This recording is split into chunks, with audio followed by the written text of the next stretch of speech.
తెలంగాణలో telephone tapping అంశం సంచలనంగా మారింది. ఈ వ్యవహారంలో శనివారం అనూహ్య పరిణామం చోటు చేసుకుంది. ట్యాపింగ్ అంశానికి సంబంధించి బీఆర్ఎస్ వర్కింగ్ ప్రెసిడెంట్ కేటీఆర్ పై వ్యతిరేక కథనాలు అందిస్తున్నారన్న కారణంగా ఒక ప్రముఖ న్యూస్ ఛానల్ ఆఫీస్పై దాడి జరిగింది. ఛానల్ ఆఫీస్ పైన కొందరు యువకులు దాడి చేశారు. ఆఫీస్ ముందుంచిన కార్లను ధ్వంసం చేశారు. అలాగే ఆఫీసులోకి వెళ్లి ఫర్నిచర్ను ధ్వంసం చేశారు.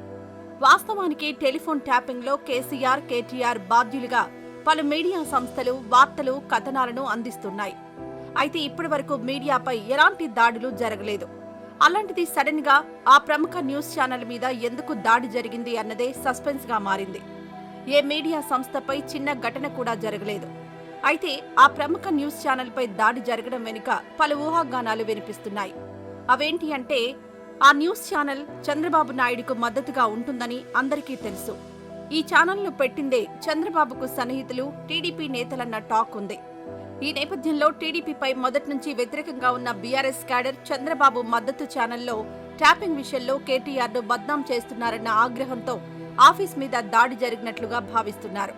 దాడి తర్వాత టీడీపీ అనుకూల మీడియా, సోషల్ మీడియాలో ఆ ప్రముఖ న్యూస్ ఛానల్కి అనుకూలంగా, బీఆర్ఎస్కి వ్యతిరేకంగా పోస్టులు కనిపించాయి. టీడీపీ క్యాడర్ నుంచి కూడా దాడిని ఖండిస్తూ, బీఆర్ఎస్ని విమర్శిస్తూ పోస్టులొచ్చాయి. అదే సమయంలో బీఆర్ఎస్ అనుకూల వర్గాల నుంచి టీడీపీ వ్యతిరేక పోస్టులు కనిపించాయట. రేవంత్ బాబు మనిషని, బాబు అండతోనే రేవంత్కి అనుకూలంగా, కేటీఆర్కి వ్యతిరేకంగా కథనాలు వస్తున్నాయనే ఆలోచనలో బీఆర్ఎస్ శ్రేణులు ఉన్నాయనే చర్చలు సాగుతున్నాయి. ఇక కేటీఆర్పై అసభ్యకరమైన హెడ్డింగ్స్, థంబ్నెయిల్స్తో దుష్ప్రచారం చేస్తున్నారనే ఆరోపణలతోనే బీఆర్ఎస్ శ్రేణులు ఈ దాడికి పాల్పడినట్లు చెబుతున్నారు. ఈ ఘటనపై కేటీఆర్ పరోక్షంగా ఎక్స్లో స్పందించారు. ప్రజాస్వామ్యంలో భౌతిక దాడులకు ఎన్నటికీ ఆస్కారం ఉండకూడదు.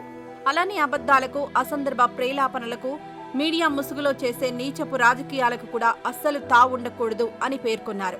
కొంతమంది మీడియా సంస్థలు, విలేకరులు తనపై వ్యక్తిగతంగా బీఆర్ఎస్ నాయకత్వంపై విషం చిమ్ముతున్నారని ఆరోపించారు. ఈ దాడులు తన కుటుంబ సభ్యులపై, పార్టీ శ్రేణులపై తీవ్ర దుష్ప్రభావం చూపుతున్నాయని, వీటిని చట్టపరంగా ఎదుర్కొంటామని హెచ్చరించారు. మరోవైపు ఈ దాడిని జర్నలిస్టులు, ప్రజా సంఘాలు, వివిధ రాజకీయ పార్టీలు తీవ్రంగా ఖండించాయి. తమ కథనాలకు బీఆర్ఎస్ భయపడిందని, వాస్తవాలను జీర్ణించుకోలేక ఈ దాడికి పాల్పడిందని ఆ ప్రముఖ న్యూస్ ఛానల్ సిబ్బంది ఆరోపించారు.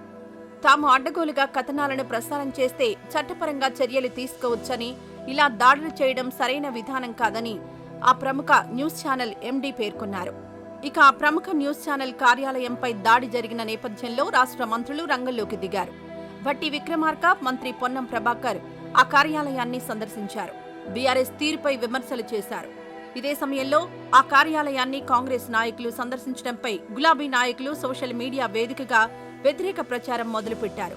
కేటీఆర్కి వ్యతిరేకంగా వార్తలు ప్రసారం చేసినప్పుడు, అడ్డగోలుగా కథనాలను ప్రసారం చేసినప్పుడు ఈ మంత్రులు ఎక్కడికి పోయారని గులాబీ పార్టీ నాయకులు ప్రశ్నిస్తున్నారు. తమకు అనుకూలంగా ఉండే మీడియా ఆఫీస్పై దాడి జరిగితే ఆగ మేఘాల మీద స్పందిస్తున్నారని, ప్రజాస్వామ్యం గురించి, పాత్రికేయం గురించి చెబుతున్నారని గులాబీ కార్యకర్తలు ఆరోపిస్తున్నారు. అడ్డగోలుగా కథనాలను ప్రసారం చేస్తే పర్యవసనాలు ఇలాగే ఉంటాయని స్పష్టం చేస్తున్నారు.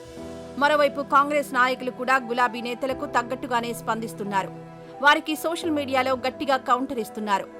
మొత్తానికి ఆ ప్రముఖ న్యూస్ ఛానల్ కార్యాలయంపై జరిగిన దాడి తెలంగాణ రాజకీయాలలో సంచలనం రేపుతోంది.